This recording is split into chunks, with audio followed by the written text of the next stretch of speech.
कहानी की शुरुआत होती है फ्यूचरिस्टिक कनाडा में, जहां आबादी बढ़ने की वजह से सरकार ने एक से ज्यादा बच्चे पैदा करने पर बैन लगा दिया था। किसी को भी दूसरा बच्चा पैदा करने की इजाजत नहीं है, फिर चाहे उनका पहला बच्चा मर ही क्यों ना जाए। इस कानून को जो भी तोड़ता उसे देश की सबसे खतरनाक जेल में भेज दिया जाता। कनाडा और यूएस के बॉर्डर पर बहुत टाइट सिक्योरिटी थी, जहां से पूरी तलाशी लेकर ही लोगों को आगे जाने दिया जाता था। वहीं एक कार में जॉन ब्रेनिक, जो कि एक फौजी हुआ करता था, अपनी पत्नी कैरन के साथ था। कैरन ने अपने कोट के नीचे एक मैग्नेटिक वेस्ट पहनी हुई थी। असल में वो प्रेग्नेंट है और यहाँ से दूर जाकर अपने दूसरे बच्चे को जन्म देना चाहती है। इस वेस्ट की मदद से चेकिंग के दौरान उसकी असलियत बाहर नहीं आएगी। जब फौजी उनके सामान की तलाशी ले रहे थे तो एक लड़की को प्रेग्नेंट होने की वजह से अरेस्ट कर लिया गया, जिससे कैरन और भी डर गई। लेकिन उसकी पहनी हुई मैग्नेटिक वेस्ट ने उसे बचा लिया। उनके बाहर आने के बाद एक फौजी की नजर मैग्नेटिक वेस्ट पर पड़ गई और कई सिपाही उन्हें पकड़ने के लिए उनके पीछे भागने लगे। जॉन ने अपने बच्चे और पत्नी को बचाने के लिए कैरन को वहां से भाग जाने को कहा, जबकि वो वहीं रुककर सैनिकों को रोके रखेगा। इसके बाद जॉन को बंदी बनाकर बाकी कैदियों के साथ एक जेल में ले जाया जा रहा था, जिसका नाम है फोर्ट्रेस। यह देश की सबसे हाई टेक्नोलॉजी वाली जेल है, जिसे एक रेगिस्तान के बीचों बीच बनाया गया था। वहां से किसी का बच निकलना नामुमकिन था। जब कैदी अंदर पहुंचे तो गार्ड्स ने उन्हें पूरी तरह नंगा करके उनकी चेकिंग की। इसके बाद सभी कैदियों को एक कमरे में ले जाकर उनके पेट में हाईटेक ट्रैकर डाल दिया गया। अगर कोई भी कैदी जेल के नियमों को तोड़ेगा तो ये सिस्टम एक्टिवेट होकर उसका पेट फाड़ देगा। डायरेक्टर पो ने सबसे कहा कि अगर कोई भी कैदी येलो लाइन से बाहर जाएगा तो उसके पेट में जोरदार दर्द होने लगेगा और रेड लाइन को पार करते ही कैदी की मौत हो जाएगी। एक कैदी घबराकर गलती से येलो लाइन के पार चला गया और अचानक पेट में तेज दर्द की वजह से नीचे गिर पड़ा। उसे कुछ समझ नहीं आ रहा था तो उसने गलती से रेड लाइन भी क्रॉस कर दी। उसी समय उसका पेट तेजी से फूलने लगा और कुछ ही पलों में धमाके से फट गया। इसके बाद सभी कैदी लिफ्ट से अंडरग्राउंड जेल में पहुंचे,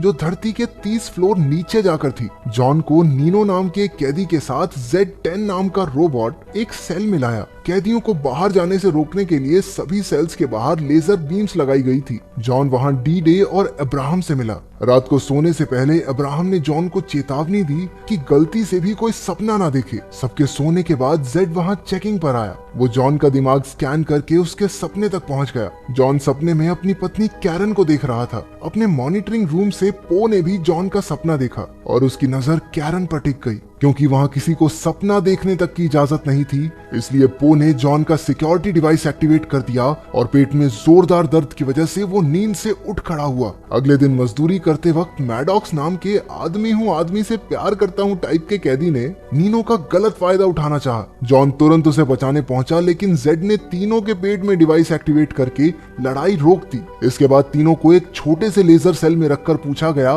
कि आखिर शुरुआत किसने की। नीनो मैडॉक्स से बहुत डरता था, इसलिए चुप रहा। अपने दोस्त को बचाने के लिए जॉन ने लड़ाई का इल्जाम अपने सर ले लिया। इसके बाद जॉन को पो के ऑफिस में ले जाया गया, जहां वो कैरन को नहाते हुए देख रहा था। पता चलता है कि कैरन को भी पकड़कर जेल में डाल दिया गया था। पो ने जॉन और कैरन को बेरहमी से टॉर्चर करना शुरू कर दिया और दोनों दर्द में कराहने लगे। बाद में अब्राहम ने बताया कि फ्लोर ए और बी में सभी औरतें हैं और कैरन भी वहीं होगी। उधर कैरन जेल में दूसरी प्रेग्नेंट लड़की के साथ थी। जैसे ही उसे पेट में दर्द हुआ, गार्ड्स उसे जबरदस्ती पकड़कर ले गए। वहाँ हर एक औरत प्रेग्नेंट थी। कैरन को एहसास हुआ कि नए जन्मे बच्चों के साथ जरूर कुछ न कुछ किया जा रहा है। उधर आदमियों की जेल में मैडॉक्स ने जॉन पर हमला कर दिया। दोनों में जबरदस्त लड़ाई शुरू हो गई। कैरन अपने फ्लोर से जॉन को देखकर हैरान रह गई। मुकाबला टक्कर का चल रहा था, लेकिन अचानक से जॉन ने मैडॉक्स को ऊंचाई से नीचे धकेल दिया। मैडॉक्स ने किसी तरह किनारे को पकड़कर अपनी जान बचाई। वो ने ऑफिस से जॉन को ऑर्डर दिया कि मैडॉक्स को खत्म कर दे, लेकिन जॉन ने उसकी बात ना मानते हुए मैडॉक्स की जान बचा ली। गुस्से में पो ने मैडॉक्स के पेट में लगे डिवाइस को एक्टिवेट कर दिया, जिससे उसका पेट धमाके से फट गया। इससे पहले कि गार्ड्स उसे पकड़कर ले जाते,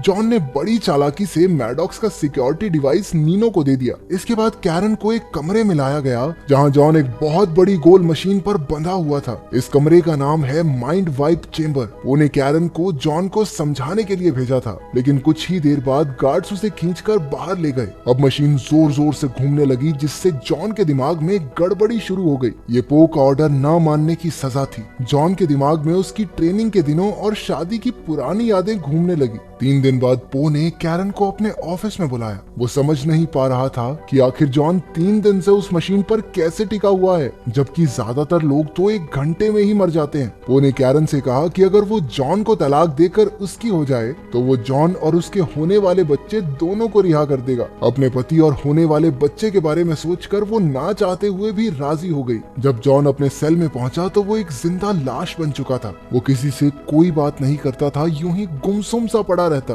यहाँ तक कि उसे किसी भी तरह का कोई भी दर्द महसूस होना बंद हो गया। कैरन अब पो के साथ रहने लगी थी। एक रात उसने देखा कि पो एक कुर्सी पर कई सारी तारें अपने शरीर से जोड़कर बैठा है। पता चलता है कि पो को मॉडिफाई करके एक एडवांस ह्यूमन बनाया गया था। उसे ना तो कुछ खाने पीने की जरूरत है और ना ही सोने की, बस महीने में एक बार ये तारें जोड़कर एमिनो एसिड्स लेना ही उसकी खुराक है। जेल में पैदा होने वाले बच्चों के साथ भी यही किया जाता है। बहुत से ऑपरेशंस करके उन बच्चों को एडवांस ह्यूमंस बना दिया जाता है ताकि एक दिन पूरी धरती आम इंसानों और भूख प्यास से आजाद हो जाए। ये सुनते ही कैरन के होश उड़ गए। अब 4 महीने हो चुके थे, लेकिन जॉन की हालत में कोई सुधार नहीं था। अब्राहम ने उसे बताया कि कैरन का पेट बढ़ने लगा है और जल्द ही उनका बच्चा इस दुनिया में आ जाएगा। जॉन ने कोई हरकत नहीं की, लेकिन उसकी आंख से एक आंसू टपक पड़ा। उस रात कैरन ने पो को रिझाकर उसे खूब शराब पिलाई और बेहोश कर दिया। फिर वो कंट्रोल पैनल के जरिए जॉन के सपने में पहुंची, जहां बचपन में जॉन एक गड्ढे में फंसा हुआ था। कैरन ने सपने में जॉन को गड्ढे से बाहर निकाल दिया,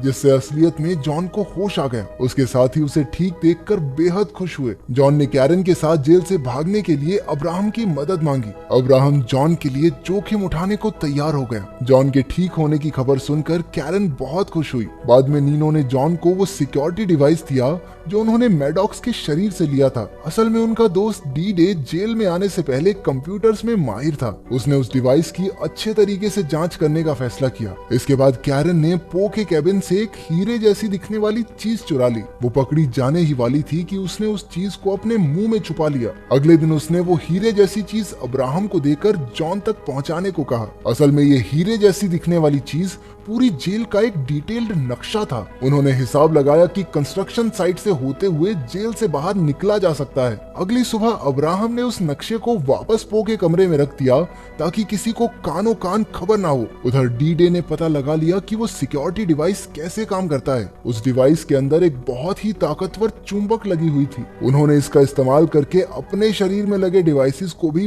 बाहर निकालने का फैसला किया। उनका ये प्लान कामयाब रहा और सबके सिक्योरिटी डिवाइसेस बाहर आ गए। अगले दिन जेड रोबोट ने पो को बताया कि जेल में गड़बड़ी चल रही है। पो ने कैमरा फुटेज में कैरन को लेंस चुराते हुए और अब्राहम को लेंस वापस रखते हुए देख लिया। उसके साथ इतना बड़ा धोखा होने के बाद वो गुस्से से भर गया, लेकिन इससे पहले वो कुछ कर पाता, जेड ने उसे बताया कि उसकी लापरवाही की वजह से अब उसे डायरेक्टर की पोस्ट से हटा दिया गया है। उधर जॉन की टीम भागने की तैयारी में लग गई। सबने अपने सिक्योरिटी डिवाइसेस निकालकर कंस्ट्रक्शन एरिया की एक पाइप पर लगा दिए और आपस में लड़ाई करने की एक्टिंग करने लगे। जब जेड रोबोट को लड़ाई का पता चला तो उसने डिवाइसेस एक्टिवेट कर दिए, लेकिन उनके सिक्योरिटी डिवाइसेस तो पाइप पर लगे थे, तो उनके जोरदार धमाके के साथ पाइप फट गई और वहां भागने का रास्ता बन गया। लेकिन इससे पहले कि वो भाग पाते, पो ने कंट्रोल रूम से पाइप्स में बेहद गर्म हवा छोड़ दी। दूसरी तरफ हाईटेक रोबोट्स ने सभी कैदियों पर गोलियां बरसाना शुरू कर दिया। वो लोग अब पाइप में फंस चुके थे।